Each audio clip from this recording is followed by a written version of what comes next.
On this episode of MythBusters, Drives like a cushioned dream. it's the Great Gas Conspiracy. The end of the oil monopoly, man! As Adam and Jamie put mythical mileage boosters to the test. That's the coolest thing ever! Meanwhile, Carrie, Tori, and Grant hammer out a farmyard fashion disaster. Somebody order some exploding pants? Can corrosive chemicals really cause trousers to turn torpedo? 3, 2, 1! Who are the MythBusters? Adam Savage Ants are all over my head, man! and Jamie Hyneman. Gets me all worked up just looking at it. Between them, more than 30 years special effects experience. That was heavy. Joining them, Grant Imahara, Go get him, boy. Tori Belleci, Whoa! and Carrie Byron. That was crazy! They don't just tell the myths, they put them to the test.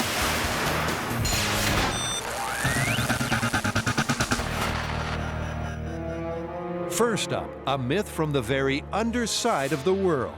From the country that gave us the backdrop to The Lord of the Rings comes another explosive epic that would strike fear into even the most hardened hobbit. The myth of the exploding trousers. All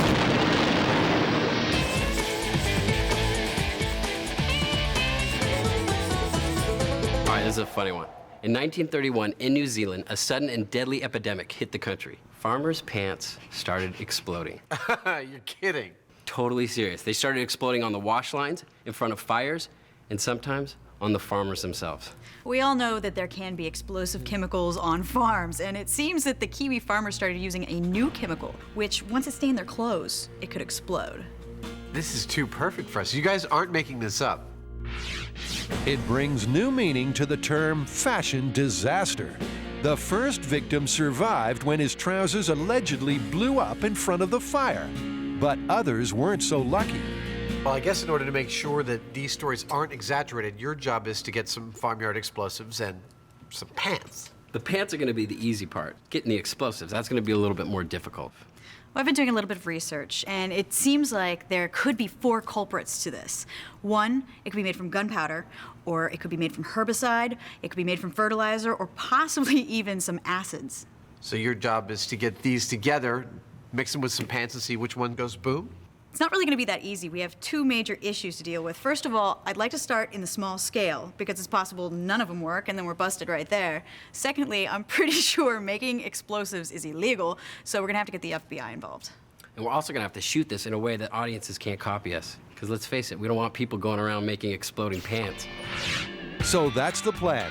The team is going to get hold of 4 common 1930s farmyard chemicals, add some secret ingredients, and see which, if any, can make trouser torpedoes.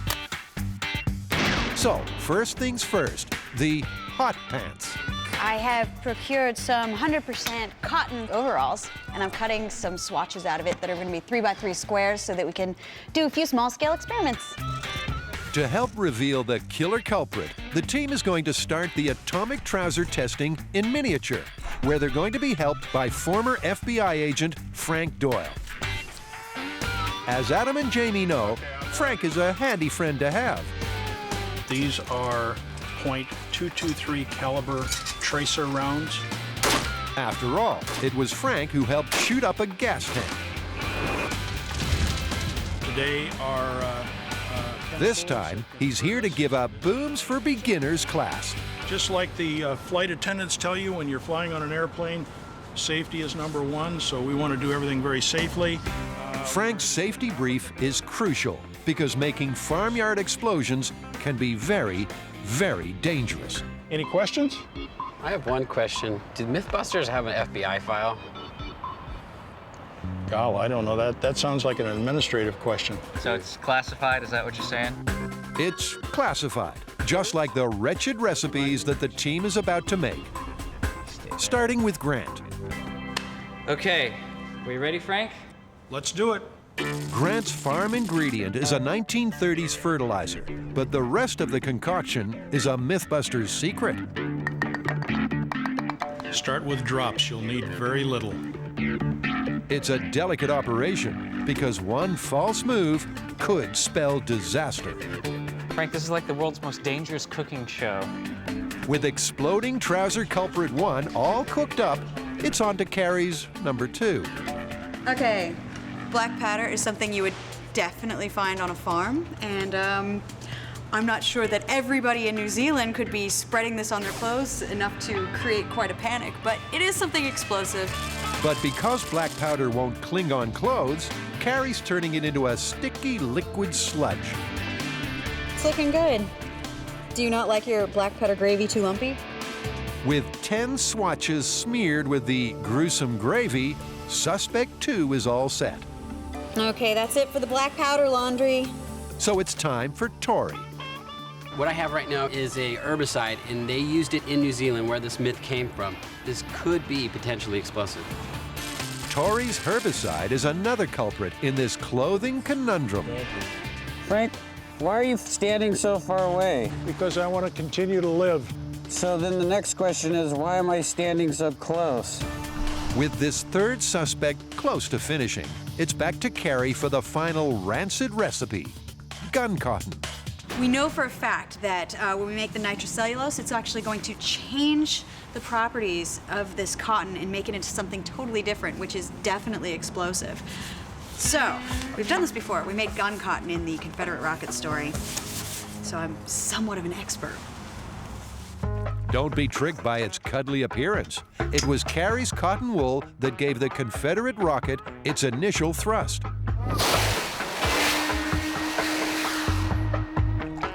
And just like before, making it is pretty hazardous. You see all that smoke coming off? That doesn't look so good. God, this stuff is nasty. Because Carrie is so confident that this will have explosive results in the small-scale testing, she's also going to prepare a full pair of gun cotton pants for when the team ramps things up. So are we ready for our giant fallout cloud of badness? Under Frank's careful supervision, Carrie starts mixing alarmingly large amounts of the hazardous ingredients. Okay, we are gonna wait 5 minutes. But almost immediately, the reaction starts to spiral out of control. The pants plume out more smoke than a Baltimore bingo hall, and then they start dissolving. That's 1 minute so far. 4 minutes to go. Is there gonna be any pants left? It's all gone a bit pear-shaped. I'm cracking the jar. So Carrie and Tori follow the MythBusters mantra. If anyone knows what to do, it's Jamie. Wow, this stuff is nasty.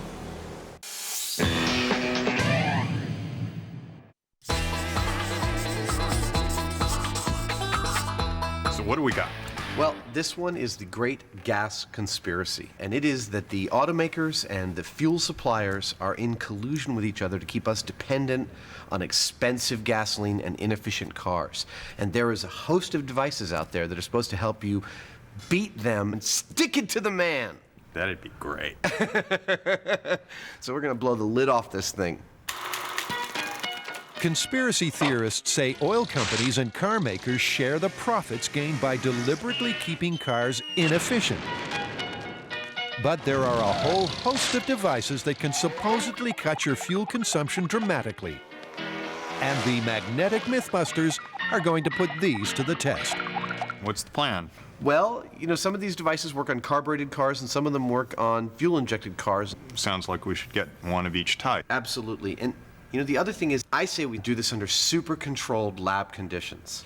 Well, they have those things, I think they're called dynamometers. Oh, the thing they put the cars on Yeah. while they're testing, they're stationary? And we should also put the gasoline in an exterior vessel that we can track and we can visually see how much we're consuming. I don't think anyone will have any ability to complain about our methodology here.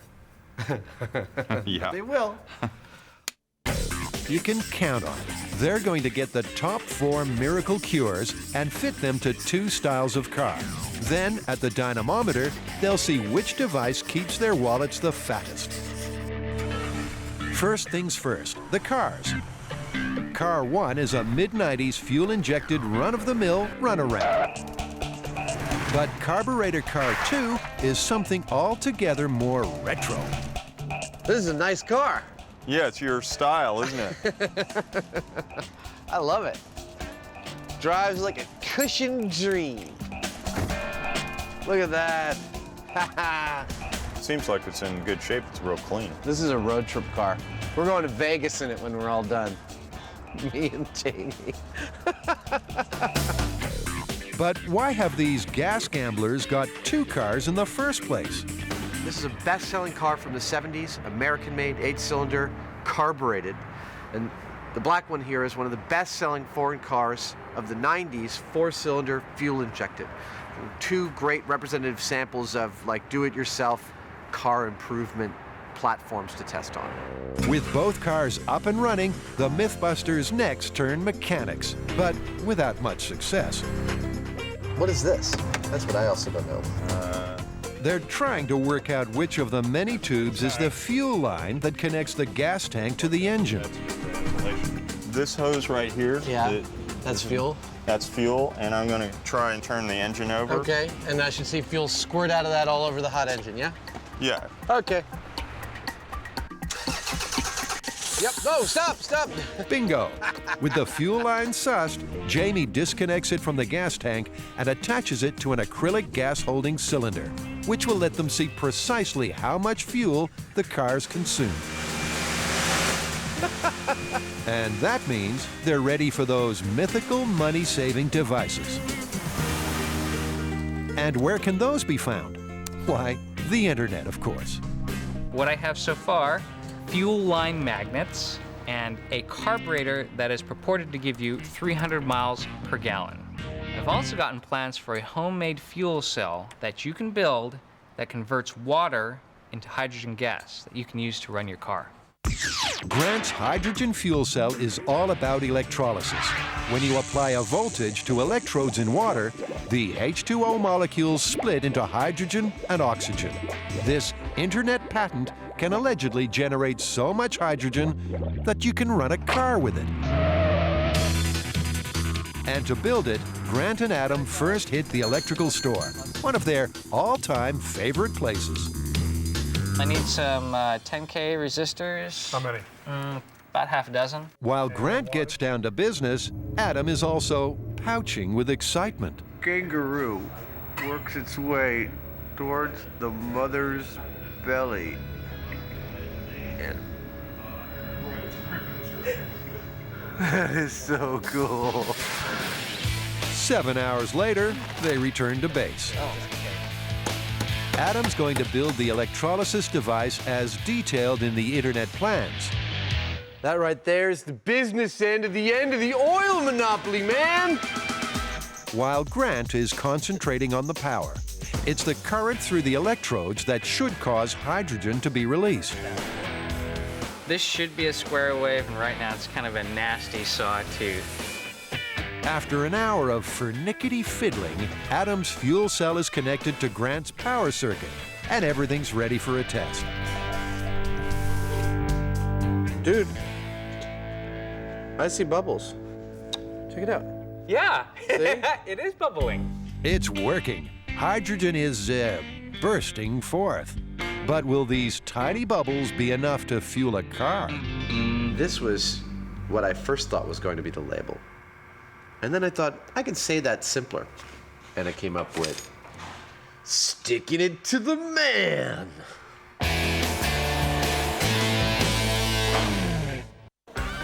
"1930s farms were seriously dangerous places. There was the giant machinery and the unpredictable animals. But were there also exploding trousers? Or was it more a case of liar, liar, pants on fire? To put this blast of a myth to the test, the team has carefully made 4 potential farmyard howitzers to see if any could cause trousers to turn torpedo. So that just leaves the detonation systems. All right, so in order to blow these pants up, we need to find out certain systems of ignition. Well, why don't we just go through the scenarios of the myth, the different ways that they possibly could ignite. Like, say, you light a cigarette, spark falls onto your pants, they blow up. We could do friction, because apparently these were blowing up as people were walking. One of the most famous stories was, and it was drawing in front of the fire, right? So maybe something, a radiant heat source, a heater? And impact. If you sat down really hard, they might burst into flame. To try to expose the exploding trouser culprit, the team is going to subject each of the volatile vagrants to each of the 4 detonation systems. The recipe that blasts off most often will then be ramped up for the big scale test. And for round 1, it's Carrie's unusual open flame ignition system. I picked the cigarette instead of just dropping a match, specifically for the reason I wanted to create a realistic scenario as to why these pants might come in contact with something such as a cigarette to make them explode. She's hoping that the falling ash will be hot enough to ignite the fabric below. And first up, it'll be landing on Grant's fertilizer-treated trousers. All right, step back. Smoke faster. Carrie's smoking as fast as a school kid in the washroom, but gets nowhere fast. Even quick wrists Imahara can't get any satisfaction. Are you touching it? Yeah. So for take 2, Ready? it's out with the cigarette and in with the match. But the results are a little disappointing. I would not exactly call that an energetic ignition. So, fertilizer plus flame is, infertile. Next up, the black powder. But remember, the black powder was mixed with water. I thought this was gonna be a little more exciting. I thought we were gonna get a little blast out of this one. Yeah, it's like threatening to blow up. Oh, come on.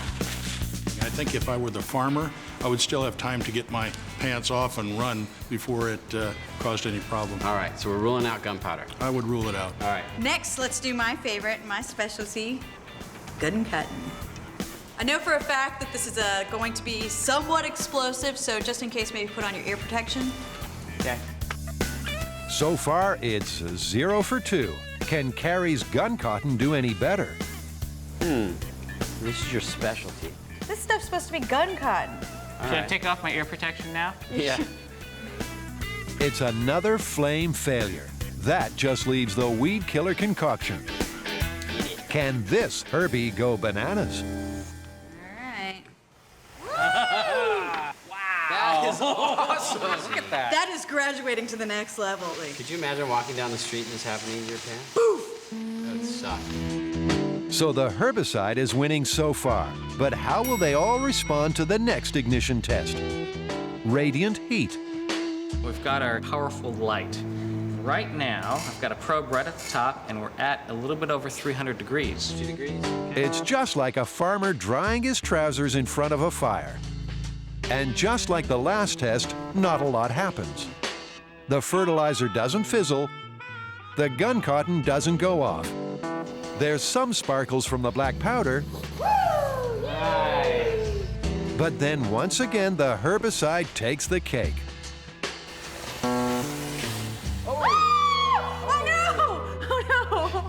The weed killer burns with a massive amount of energy and is easily the emerging culprit for this explosive myth. Every week, a couple of geeks from San Francisco face a challenge. For this week's challenge, the MythBusters have turned mechanics as they put miracle cures for gas guzzlers to the test. I guess we just put it like that. Adams built a hydrogen fuel cell. I see bubbles. And the team has got hold of the internet's best-selling gas-saving devices. Super efficient carburetor, my. So now they're all set to head to the dynamometer test facility. But the omens are not looking good. Look, the efficiencies of internal combustion engines are really well known. In the case of a gasoline engine, you're losing about 60% to heat, and that only leaves 30 to 40% for mechanical energy. In the case of a diesel, it's more like 50-50. So there's not a hell of a lot of percentage points to play with for improving your efficiency. No, you're only going to improve by like around 10%, and that's nowhere near these hundreds of miles per gallon that some of these bolt-on devices claim to get. So you just won't get that. The physics won't allow it. Not possible. The spinning dynamometer is the perfect place to test these miracle cures because it should let Adam and Jamie get very precise mileage readings. We've got the car on the dyno. We've got the other car waiting to go on. So the first thing we're going to do is our baseline test with cars unmodified. For a point of comparison, using a set amount of fuel, they'll calculate the miles per gallon of each car. First at 35 miles an hour. 17 miles per gallon. Okay. And then at a highway average, 55 miles an hour. Tell you, it's a lot more fuel efficient in its main gear at 55. We're getting 25.5 miles per gallon. With the baselines for the carburetor car cached, bring on the first miracle cure, the magnets. Okay, so it says to put it as close as we can to the carburetor. Okay, magnet test. Here we go. According to the box, the magnets work on the principles of hydrodynamics and align the fuel molecules in such a way that they burn better. But what does that mean? We asked our graphics guy to explain it, but he didn't understand it either. So it's a mystery how they work. But have they had any effect at 55 miles an hour? The baseline reading at 55 is 25.66. I come out with 25.55. Okay. No change. No change at 55. And at 35, it's the same story. Well, what does that tell us? It busts this whole magnet, fuel, electromagnetics thing wide open, man. It's crap. It's strike one for the gas conspiracy theory. So the next test is acetone mixed with gasoline. What we have to do is put about a 500-to-1 ratio in here, which amounts to 2 milliliters of acetone in with the gasoline. The idea is that the acetone somehow makes the gas burn more completely.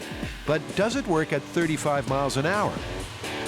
Well, it uses up fuel a little faster, which gives us miles per gallon of 16.65 with acetone, as opposed to 17.03 without acetone. So acetone makes the car less efficient, a result confirmed with the 55 mile an hour test. Next up, the miracle carburetor. I'm gonna get behind the wheel. This latest device can supposedly increase mileage to 300 miles per gallon. But Adam's out of gas even before he's reached the baseline level. 17.69 miles to the gallon. It's a lot less than 25.5 miles to the gallon. I don't see any potential for 100 or 200 or 300 miles per gallon out of this thing. Darn. Farmyard chemicals can be downright dangerous.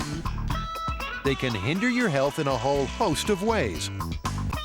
But can any of them ever make your trousers explode? To find out, the team is putting 4 potential farmyard fizzlers to the test.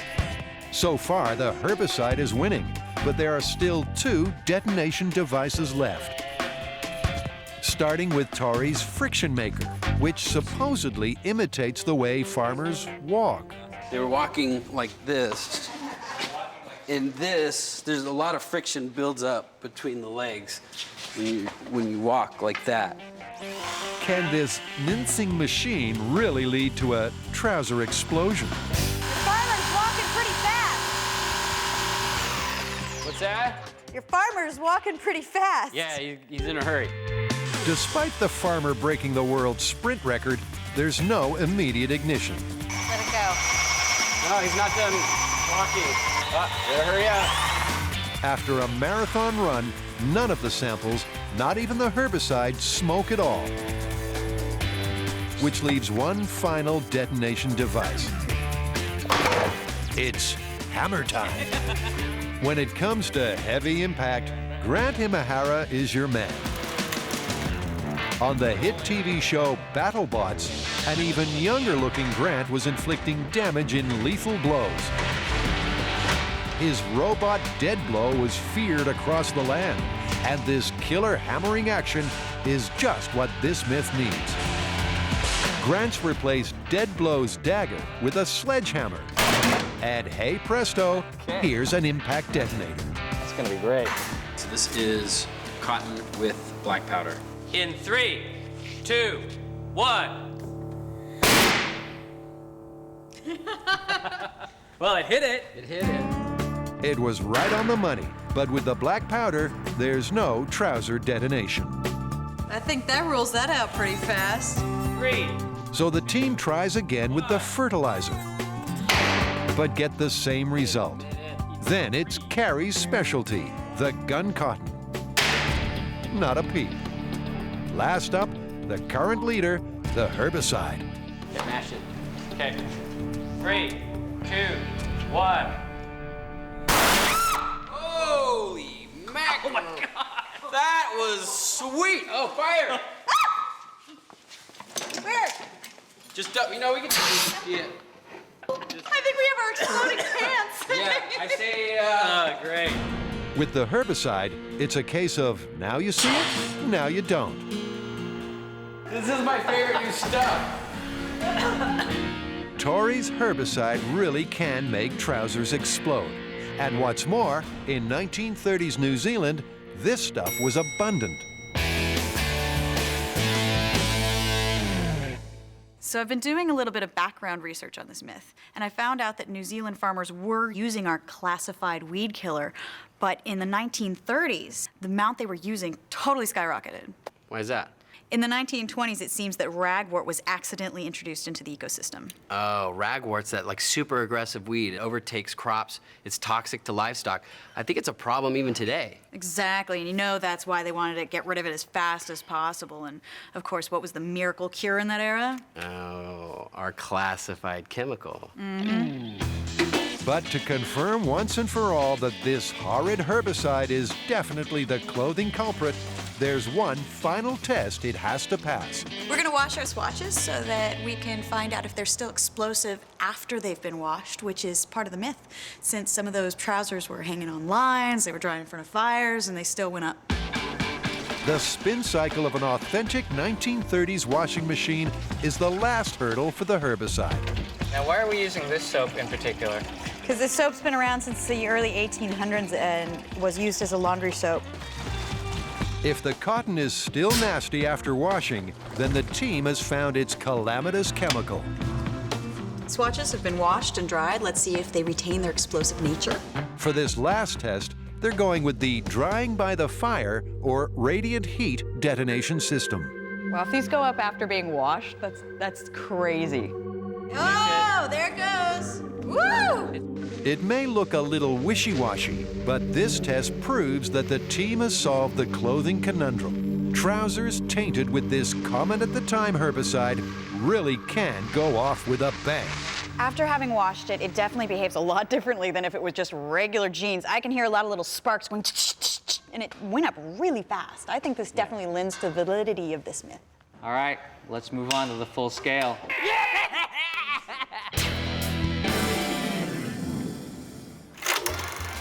Here you are with it. Here you are without it. Every year, Americans spend billions of dollars fueling their cars. To try to claw some of that back, the MythBusters are putting miracle gas cures to the test. Faster pickup getaway, more miles per gallon than you ever dreamed were possible. But they're not doing well. Their carburetor car scored 0 for 3. Nothing improved its mileage. So they swapped to the more modern fuel-injected car. Ever since Jamie had one of these installed, he's felt much better. Some of the mythical cures will supposedly work better on a more modern car. But unfortunately, neither the magnets This is such total horse. nor the acetone mixture increase mileage at all. It's not like it magically changes lead into gold or something like that. You know, it's a no-brainer. All the magical cures so far have failed to improve fuel efficiency, and some have even made it worse. But is anyone really that surprised? Look, the EPA takes claims of fuel efficiency very seriously and has tested over 100 devices for their improvements. Yeah, out of 104 that they tested, only about 7 showed any improvement at all, and it was only up to about 6%. Well, your mood can affect your driving a hell of a lot more than 6%. Yeah, studies have shown that you can reduce your mileage by up to around 33% by aggressive driving due to, bad mood. Do you actually have moods? No. Back at the dyno, the cars have been swapped around for one final test, the pièce de résistance. This is the one that I've been waiting for. This is the water car hydrogen fuel cell. And this is the one that, if it works, is making this one of the most legendary hours of television ever broadcast. They're about to see if they can run a car on flammable hydrogen gas produced by electrolysis. This is the instructions on the patent, that you bolt the output of the fuel cell right to the throat of your carburetor. There'll be no gasoline, just hydrogen fed straight into the carburetor. But will the car even start? We're making history.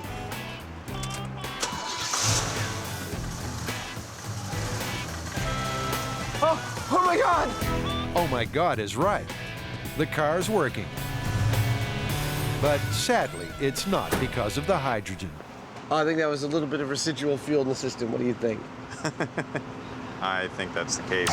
It wasn't a miracle, just some leftover gasoline in the engine. I'm gonna turn it over again. Let's give it another shot.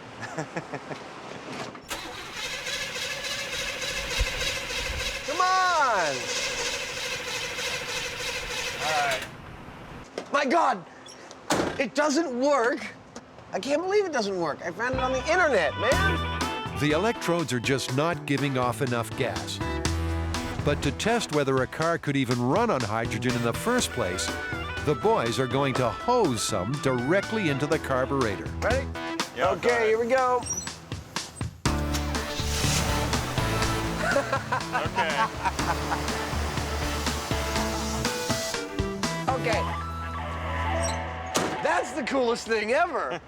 I guess you could, if you had a lot of hydrogen, run your engine completely without any other modifications. Let's do it again. You know there's going to be trouble when it's all going so well.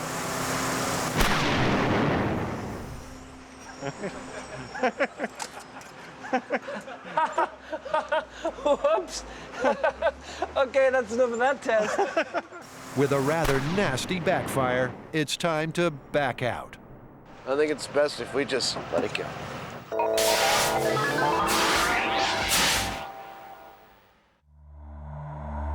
In the myth of exploding trousers, the herbicide has been ID'd as the pant protagonist. But before ramping this up to full scale, Carrie wants to make this classified concoction even nastier.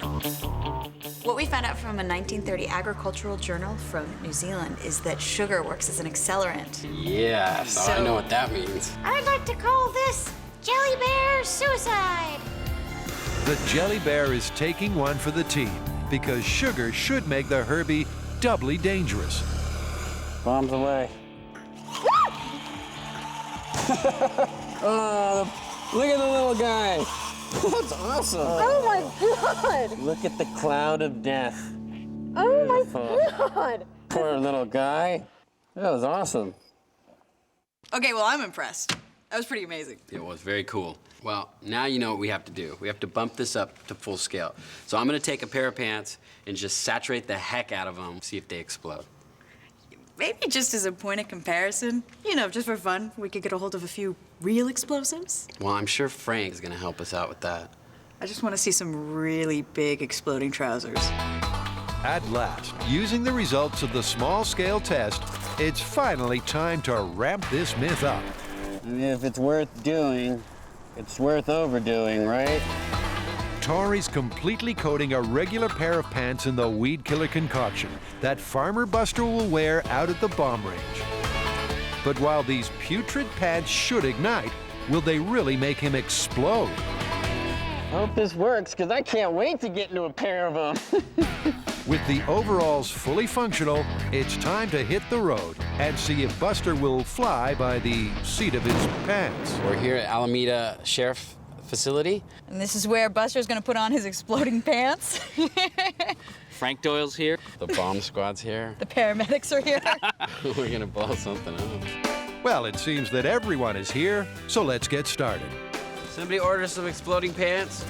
The herbicide-encrusted cotton needs one last alteration before its explosive capability can be put to the test. I am cutting off all of the metal bits from these pants because when they explode, these will become shrapnel. Well, then maybe we should add more buttons. With the pants prepped, step forward our naked volunteer farmer, Buster. Buster, you don't want to do this? Well, that's too bad. Little fella, we're gonna blow your pants off. Buster's well used to being the MythBusters stuntman, but what he's not used to is clothing. Put too much starch in the pants. This is one of the few times in MythBusters history that Buster's modesty, if not his body parts, will be kept intact. It's just a shame that he didn't get anything a bit more fashionable. Now, if Buster reacts anything like that jelly bear, this should be quite exciting. Once Buster is dressed to kill, all that remains is the detonation system. The remote triggering system that the FBI is going to be using on our pants is probably closer to the impact triggering system that we had in our small-scale tests. With the igniter wired up and the final touches in place, it's time for a Huckleberry Din. Fire in the hole! Fire in the hole! Fire in the hole! 3, 2, 1!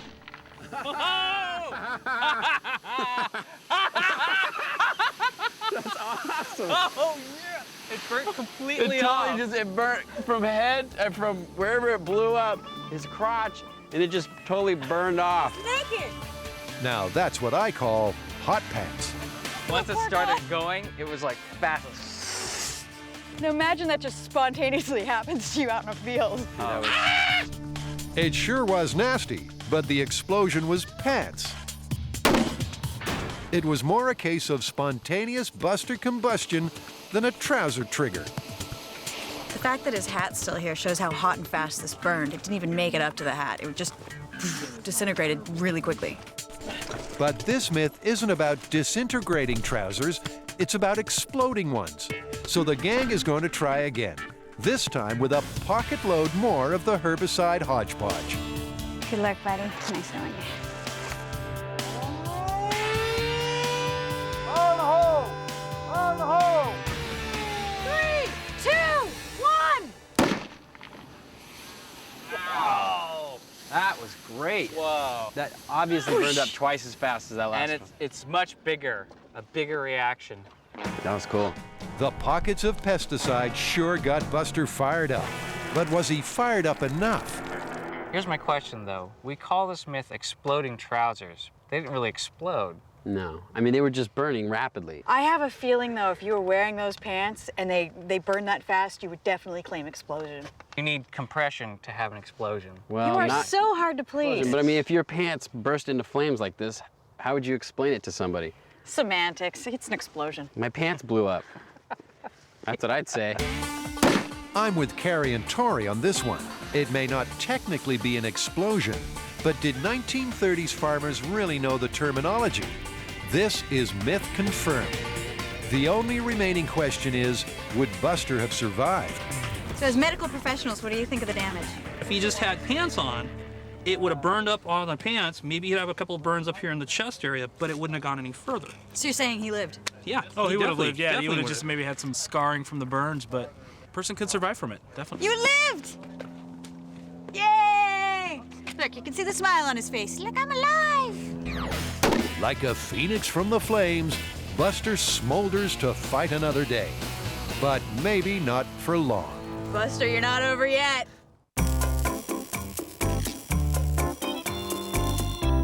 Well, there's your problem. In the Great Gas Conspiracy, Skid marks aside, Adam and Jamie have tested all of their mythical mileage boosters. This is such total horse. And the results are in. All right, so our dynamometer tests. How did we do with the magnets? Bupkis. Acetone? Bupkis.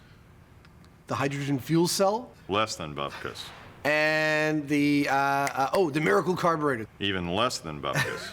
I think we still need some more exploration into ways to break yourself free of the man's death grip on your wallet.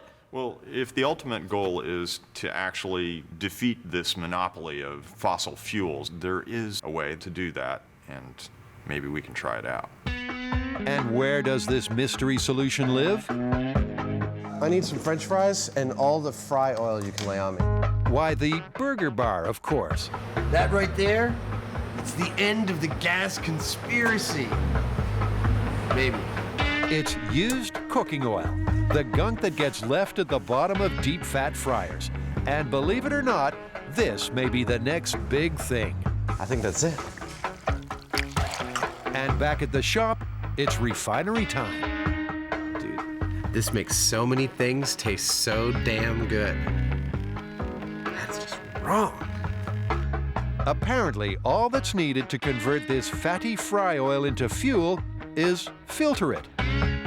That's it. This is obviously something that you do overnight. Not if you're like in a hurry to go get somewhere. I'll be there in a few minutes, man. Come on! It's a time-consuming process, but given that it could result in free fuel, it's more than worth it. There we go. That's a liter. And to put it to the test, they're going to drive a circuit around Alameda in a diesel car, which has their viewable fuel tank attached. I like this, Jamie. I think this is a nice, solid arrangement. Not gonna move. You can just tape that down. Well, as long as you're happy, Adam. Thank you, Jamie. And with everyone happy, it's time to get started. We've been hearing that people are running their cars completely without any modifications on used vegetable oil, like this. But before experimenting with beefed-up burger juice, they first need to test regular diesel to find the car's normal fuel consumption. Hold on. You're pretty much exactly at a liter, so give it a tiny bit more. Up. That's perfect. Exactly right. Okay, diesel, first run. All right. Ready. Go. The course is 2.9 miles long and has been designed so that they can maintain a steady 35 miles an hour all the way around. We are very close to the end of this leader here, probably about a minute and a half, 2 minutes away tops. They're going to drive lap after lap until they've used 1 liter of each fuel. That's it, we are out of fuel. What was the mileage on that? 8.8. 8.8, okay. 15 minutes and 15 seconds. 33 1/3 miles to the gallon on straight diesel. With the baseline sussed, next up is the used cooking oil. Ah, look at that. Pure power. Pure power it may be, but will the car even start? Ka-ching! The engine is purring perfectly. And if we don't meet again, I love you. They're off. Remember, this is unmodified French fry oil, the gunk that restaurants up and down the country chuck out. It seems to be running just fine. They do the laps and get an MPG of 30, which for something that didn't cost a dime is pretty darn impressive. Number one, I'm surprised and impressed that the car runs on just straight filtered used kitchen oil. But number two, the fuel efficiency, it's only 10% less than, regular diesel fuel. Yep, that's cool. The other thing is we didn't make any modifications to this car. That means anybody who had a diesel car could just pour the stuff straight into the gas tank and it would run fine. Woo! Yeah, baby! So what do you think? Do you think the oil companies and the automakers are colluding to screw us? Well, not a single one of the devices we tested did anything at all, with sole exception of used cooking oil. Right, but that didn't make your engine any more efficient, and that only helps because it's currently free. As soon as that becomes a real economy, they're going to charge you for that like anything else. Yeah, and considering the thermal efficiencies of these types of engines, you're simply not going to get these ultra-high mileages out of those. If there was a way to make your engine super crazy efficient, we would know about it. It's busted. Busted.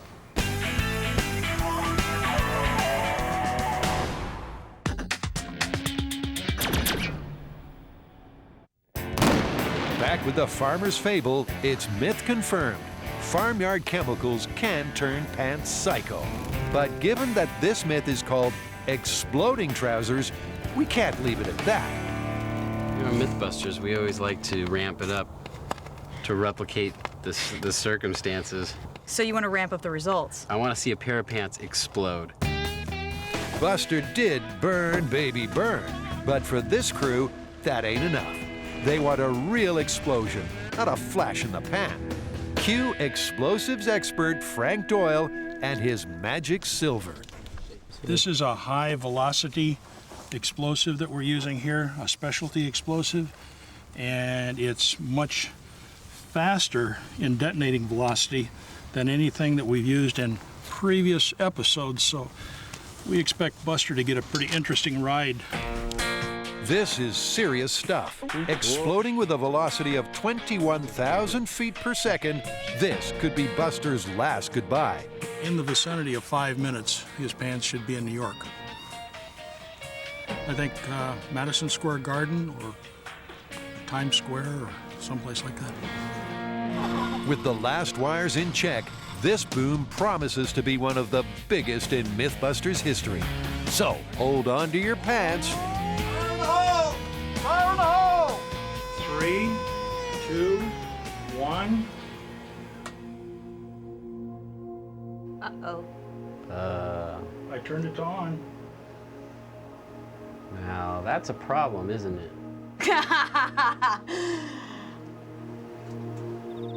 Right about now, Buster should have been somewhere over Texas, but it seems he's missed his flight. Fire in the hole! Fire in the hole! Let's try that again. This is it, the main event. 2, 1. Oh, no. A little quieter than I thought. So generally, if there's a live bomb and the trigger doesn't work, that's bad, huh? That's not good. With some ultra-dangerous explosives, this is the worst-case scenario. But at least we have the best in the business to sort it out. Well, we had a Murphy's Law glitch. And apparently there was a minor break in the firing line. And that's being corrected. And we're going to move full speed ahead and go to Plan B. Fire in the hole! 3, 2, 1. Yeah! That's what I'm talking about. Those are exploding pants. Buster's not there anymore. That's 10 milliseconds to blow them up and 3 hours to find the pieces. That was like cool. A little pop and then a Smoldering Buster parts all stinking over the field. There's his face. That's a hat. Frank, what'd you do to Buster? Friends and family of Buster should look away now. bottom. Shoot. Okay, I got leg and knee, that's good. I got a face, there's a thigh. There's a chest and a head. Even the great Humpty Dumpty was never this scrambled. What do you got? I got a hand. That's all that's left of his pants. But I guess all Humpty did was fall off a wall, whereas Buster just got blown to smithereens by the bomb squad. I am not disappointed with these exploding pants. That was one of the finer explosions I've ever seen in my life. And when watching the high speed, you can actually watch body parts go off into the hills somewhere. Where, I don't know, but I'm sure they're out there. Well, after that blast, as Frank said, Buster's on his way to New York. Now that's what I call flying by the seat of your pants. So how did you guys go? Dude, it was sick.